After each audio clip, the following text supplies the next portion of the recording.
नमस्कार साथियों, कैसे हैं आप सभी। आशा करते हैं कि आप स्वस्थ होंगे, सुखी होंगे और प्रसन्न होंगे। इस अष्टावक्र गीता की धारा में आपका स्वागत है। हम यहाँ पे ज्ञान, मुक्ति और वैराग्य और सांसारिक चुनौतियों में जिसको आपको दैनिक जीवन में निरंतर देखना पड़ता है, सामना करना पड़ता है, परंतु हमारी भ्रम, हमारी दुविधा और अज्ञानता के वश उन सबको हम कभी कभी उससे विचलित हो जाते हैं, बेचैनी होती है, आप दुखी होते हैं, परेशान होते हैं।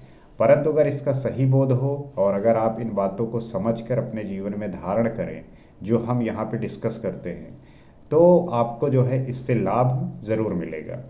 उसी श्रृंखला में आज हम कुछ और सीखते हैं, कुछ और जानने का प्रयास करते हैं। देन ज्ञान फलम प्राप्तम, योग अभ्यास फलम तथा तृप्ता स्वच्छ इंद्रियो नित्यम एकाकी रमते तू या। जो पुरुष तृप्त है, जिसकी इंद्रियां शुद्ध और स्वच्छ हैं, जो सर्वदा एकाकी ही रमण करता है, उसी को ज्ञान तथा योग अभ्यास का फल प्राप्त होता है। तात्पर्य क्या है, इसको डिटेल में समझते हैं कि समस्त प्रकार की साधनाओं का फल ज्ञान होता है। भक्ति हो या आराधना, ध्यान हो या समाधि, योगा अभ्यास हो या सांख्य, तंत्र हो या हठ योग, सबकी अंतिम प्राप्ति, अंतिम परिणाम ज्ञान ही है और ज्ञान का फल मुक्ति है।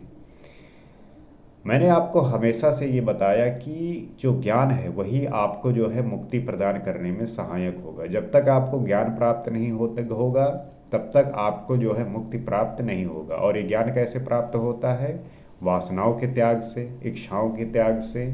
और इन जो स्थितियों को आप समझ रहे हैं कि यही जो है संसार में सब कुछ है, इन सबको बातों से बचना है आपको। तो ज्ञान प्राप्त होने के पश्चात भी यदि प्राणी तृप्त नहीं है, उसके अंदर वासनाएं अभी भी शेष हैं, वो विचलित है, चिंताग्रस्त है, तो इसका मतलब है कि ज्ञान प्राप्त करके भी वो उसका पूरी तरह से लाभ प्राप्त नहीं कर सका, उसे यह ज्ञान फल प्राप्त नहीं हुआ। यदि ज्ञान प्राप्त करके भी उसकी इंद्रियां शुद्ध नहीं हुई तो वह अभी भी विषयों की तरफ भागती हैं।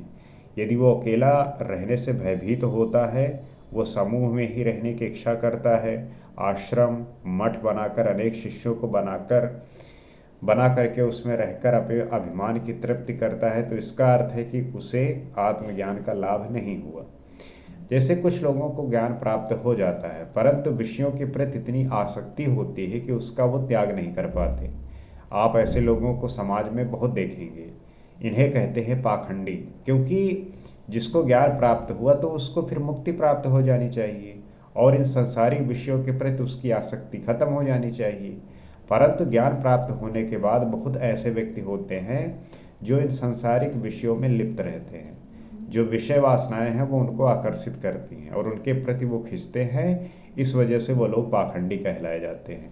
आप ऐसे लोगों को बहुत समाज में देखते होंगे, सुनते होंगे, जो संत के रूप में प्रवचन करते हैं और उन्हें जो है संत के रूप में देखा जाता है, परंतु विषयों के प्रति आकर्षित होने के कारण उनका जो है कभी न कभी कोई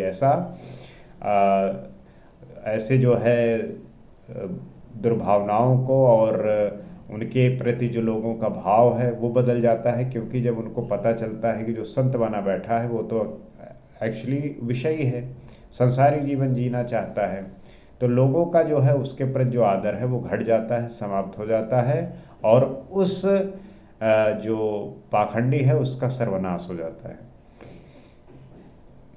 तो इसका अर्थ है कि उसे आत्मज्ञान का लाभ नहीं हुआ। महर्षि अष्टावक्र कहते हैं कि आत्मज्ञान और योग साधना से स्वचेतना को प्राप्त हो गया, वह स्वयं से तृप्त हो गया। तृप्ति हेतु उसे अन्य की आवश्यकता नहीं होती। वो शुद्ध तथा स्वच्छ इंद्रियों वाला बन गया है, जिससे उसकी इंद्रियां विषयों की तरफ नहीं भागती।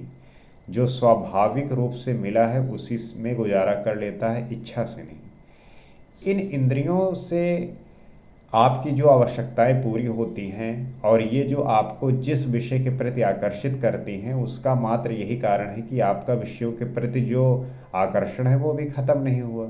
और जब ये ख़त्म हो जाता है तो जो है व्यक्ति को अगर ये शरीर चलाना है तो वो जो है साधारणतया जितनी ज़रूरत है इसको उतने की बस मांग करता है, उसके अतिरिक्त कुछ भी नहीं। कहने का मतलब कि इच्छा जो है समाप्त हो जाती है।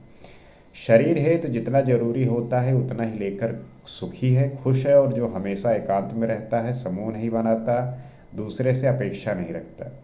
जैसा मैंने बताया कि जितना उसके शरीर को चलाए रखने के लिए ज़रूरत है बस वो उतने पे जीता है, बाकी इच्छाएं जो है उसका उसका त्याग कर देता है। एकांत में रहता है, उसको किसी भी प्रकार के समूह की ज़रूरत नहीं होती, और दूसरे से किसी प्रकार की अपेक्षा नहीं करता कि कोई दूसरा मेरे लिए कुछ करेगा, क्योंकि अब उसका जो बोध है वो तो परमात्मा से है, वो तो सदैव जो है ब्रह्मांड से कनेक्टेड है। तो कोई तुच्छ व्यक्ति उसको किस प्रकार से प्रसन्न कर सकेगा या दुखी कर सकेगा? वो तो जो है उससे जो है किसी भी प्रकार की उससे लालसा ही नहीं है। नगर में रहकर भी एकाकी अनुभव करता है, मित्र शत्रु हितैषी द्वेषी कुछ भी नहीं बनाता और ना ही किसी की मदद लेता है। ऐसे ज्ञानी तथा योगी को अपने ही आत्मज्ञान का फल प्राप्त होता है। इसके विपरीत करने पर वो ज्ञान प्राप्त करने पर भी उसके फल से वंचित रह जाता है। जो ज्ञानी है, जो योगी है, उसका जो है न किसी प्रकार का कोई मित्र है, न शत्रु है, न हितैषी है, न द्वेषी है। वो किसी से ना तो कोई मदद लेता है, और जो ज्ञानी और योगी है वही जो है ऐसे आत्मज्ञान को प्राप्त करते हैं।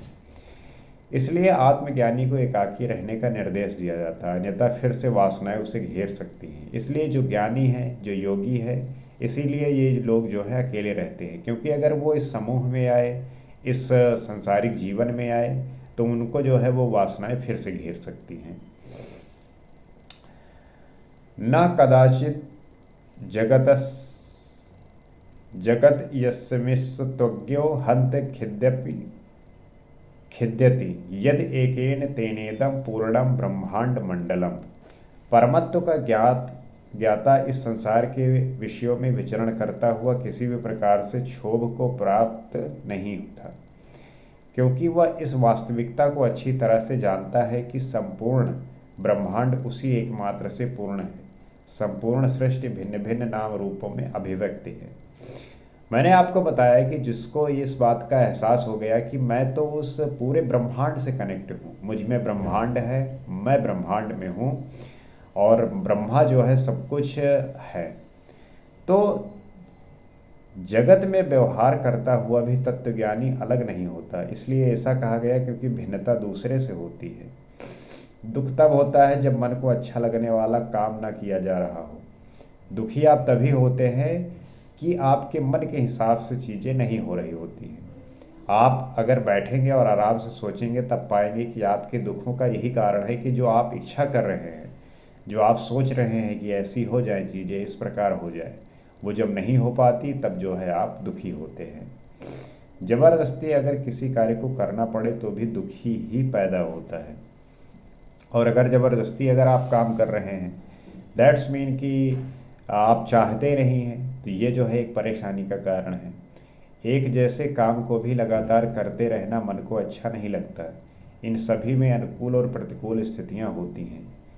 अनुकूलता प्रसन्नता देती है, जबकि प्रतिकूलता दुख देती है। अर्थात जब मन के अनुकूल काम होता है तो प्रसन्नता की अनुभूति होती है, वही जब मन के विरुद्ध काम होता है तब क्षोभ दुख की अनुभूति होता है। परंतु तत्वज्ञानी हेतु सभी स्थितियां एक जैसी होती हैं, उसके लिए ना कोई अनुकूल है ना ही कोई प्रतिकूल। जैसा मैंने आपको बताया कि जब दुख अनुभूति होता है तब जो है तत्वज्ञानी हेतु स्थितियां जो है एक जैसी होती हैं। किस प्रकार? जैसे कहने का तात्पर्य यही है कि जो तत्वज्ञानी होते हैं वो इस संसार में भीड़ भाड़ के बीच रहते हुए भी कभी खेद को प्राप्त नहीं होते, क्योंकि उनकी दृष्टि में संपूर्ण ब्रह्मांड मंडल उसी एक आत्मा का विस्तार है। यही बात कह रहे हैं कि इस संसार में जो भीड़ भाड़ से बचे बीच में रहते हुए लोग हैं, ये संपूर्ण ब्रह्मांड मंडल उसी का एक आत्मा विस्तार है। जो संसारी व्यक्ति है, जो संसार में जी रहा है, उसको ये संसार ही संपूर्ण लगता है, परंतु जो आत्मज्ञानी है उसको ये संसार तुच्छ मात्र और बस एक विषय की वस्तु लगती है। और इससे जब उसको छुटकारा मिलता है, जब इसका वो त्याग करता है, तब जो है वो आत्म साध होता है।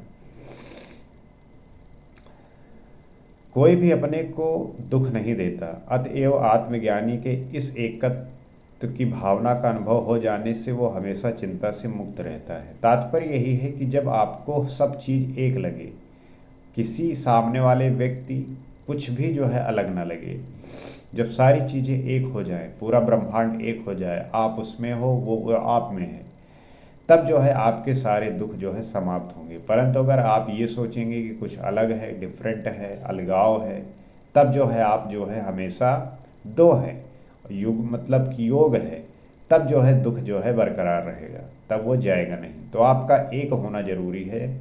हर एक वस्तु में, हर एक चीज़ में उस परम ब्रह्म परमात्मा को समझना है, और आप भी उससे कनेक्ट होते हैं। न जात विषया केयपि स्वरामम हर्ष यंतई सल्लकी पल्लव प्रीत मिवे भनिहिम पल्लवा।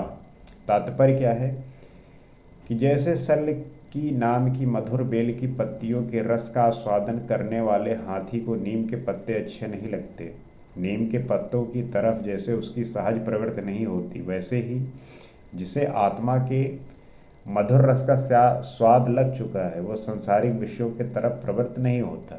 मैंने आपको पहले भी बताया कि जिसको बहुत ग्रेट मिल चुका हो, वो फिर तुच्छ चीज़ों के पीछे क्यों भागेगा, तुच्छ चीज़ों के लिए क्यों वो दौड़ेगा। क्योंकि जैसे सल्ल के नाम की मधुर बेल, अगर जब हाथी को उसके पत्तियों का रस मिल जाता है, तब वो फिर नीम के पत्तों का जो है रस नहीं लेता। उसी प्रकार जब आत्मबोधित व्यक्ति हो जाता है, तब उसका इस संसार के प्रति जो मोह है, जो लगाव है, वो बिल्कुल समाप्त हो जाता है। अब अष्टावक्र प्रसन्नता का उदाहरण देते हुए कहते हैं, जैसे जिस हाथी ने मीठी बेल का स्वाद चख लिया, वह हाथी नीम की पत्तियों की तरफ कभी भी प्रवृत्त नहीं होता। जिस हाथी ने बेल का रस चख लिया हो, तो फिर वो किस प्रकार से नीम के पत्तों के प्रति आकर्षित होगी, तो संभावना ही नहीं है। उसी प्रकार जिसने आत्म आनंद का रस चख लिया हो, उसकी विषयों की तरफ प्रवृत्ति नहीं होती। जिसने आत्म आनंद को चख लिया, जिसने उस स्थिति को प्राप्त हो गया, उसको मजा आया, फिर वो जो है विषयों की तरफ प्रवृत्ति होगी ही नहीं। उससे विषय रस सहज रूप से छूट जाते हैं। महर्षि इसी बात को स्पष्ट करते हुए कहते हैं कि सांसारिक विषयों के सुख क्षणिक होते हैं, अस्थायी होते हैं।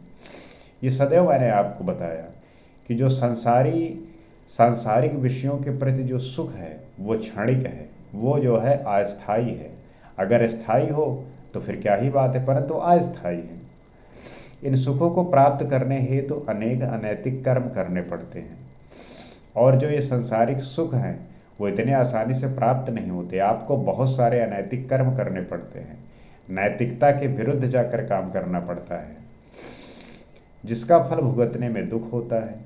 इस जगत में कोई भी ऐसा सुख नहीं जिसके संग दुख संयुक्त ना हो। जहाँ पे सुख है वहीं पे दुख है। किस अवस्था में? जब आप सांसारिक जीवन में हैं, जब आप संसार में हैं। ये सारे सुख स्थायी नहीं होते, आत्म आनंद का सुख ही स्थायी होता है। सांसारिक जीवन में आप कुछ भी सुख प्राप्त करिए, सब कुछ क्षणिक होता है, सब अस्थायी होता है। परंतु आत्म जो आनंद का सुख है वो स्थायी है, वो परमानेंट है, अन्यथा सुख नहीं प्राप्त हो सकता।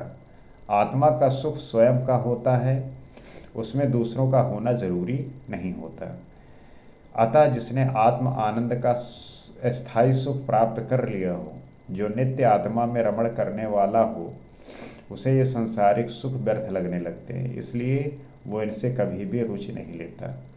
और जो आत्मा में नित्य है, तो उसका सांसारिक सुख के प्रति कोई भी भाव नहीं होता। किसी भी प्रकार का जो सुख वो कहने की बात है, उसके लिए बहुत वो छोटी और तुच्छ चीज़ होती है, इसलिए वो इसमें कभी भी रुचि लेता ही नहीं। यस्तु भोगेषु भुक्तेषु न भवत यदि वाशिता अभुक् तेषु निरंकाक्षी तादृशो भव दुर्लभा। भोगे गए भोगों में जिसकी आसक्ति नहीं है और न भोगे हुए विषयों को भोगने की जिसकी कोई इच्छा है, इस तरह के व्यक्ति इस संसार में दुर्लभ होते हैं। अष्टावक्र का जो पूरा उपदेश साधना सूत्र नहीं है, अपितु सिद्ध व्यक्ति आत्मज्ञानी हो हेतु कहे गए सूत्र हैं। आत्मज्ञानी का आचरण कैसा हो जाता है, यह आत्मज्ञान की कसौटी है। यदि कोई इसे साधना के रूप में लेता है तो वो चूक जाता है। तो यह साधना सूत्र मान लेता है, वो विचलित होता है। सब कुछ छोड़ देने से आत्मज्ञान की प्राप्ति नहीं होती। इस सूत्र में भी अष्टावक्र अपनी इसी बात को स्पष्ट कर रहे हैं। आत्मज्ञान को प्राप्त करने के बाद करके ज्ञानी बना व्यक्ति का इस संसार में मिलना दुर्लभ है। गीता में भी कहा गया है कि सहस्त्रों मनुष्यों में से कोई एक अंतःकरण की शुद्धि हेतु प्रयत्न करता है, तत्पश्चात उनमें से कोई विरला पुरुष ही आत्मा को यथार्थ जानता है। तो हजारों लोगों में जो है कोई एक जो है अंतःकरण की शुद्धि कर पाता है, और इसके बाद विरला पुरुष ही आत्मा को जो है यथार्थ जानता है। बहुत विरला, रेयर। ऐसे आत्मज्ञानी भोगे हुए विषयों के प्रति आसक्ति नहीं रखते। इन विषयों के प्रति उनका कोई भी आकर्षण नहीं होता। तो जब उनकी स्मृति पटल पर कुछ होगा ही नहीं तो फिर भोगे हुए विषयों को कैसे याद रखेंगे। और यदि फिर भी वो इच्छा रखते हैं तो इसका मतलब है कि उन्हें आत्मा आनंद की प्राप्ति नहीं हुई। अगर उनकी किसी भी प्रकार की इच्छा है तो इसका मतलब यही है कि उनको आत्मज्ञान की प्राप्ति नहीं हुई। उसे विषयों के भोग में ही आनंद मिलता है, और उसे जो है विषयों के प्रति ही जो है आनंद मिलता है।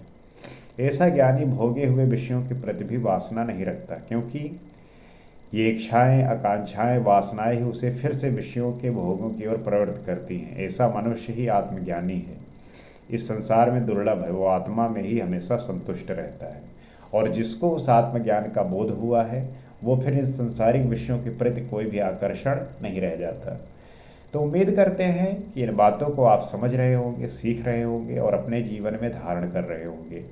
और जो लोग इससे वंचित हैं, जो नहीं समझ पाते कि एक्चुअली में कारण क्या है परेशानियों का, तो उनको हम जानकर, उनको समझकर, उन्हें बतलाकर, इन बातों को हम उनके तक पहुंचाकर, उनकी जो विपत्तियां हैं, उनके जो दुख के कारण हैं, वो इस बातों को समझकर अपने जीवन में एक महत्वपूर्ण परिवर्तन ला सकते हैं और अपने जीवन को अच्छा कर सकते हैं। इसी आशा के साथ आपसे अगले एपिसोड में फिर मुलाकात होगी। आज के लिए इतना ही। नमस्कार।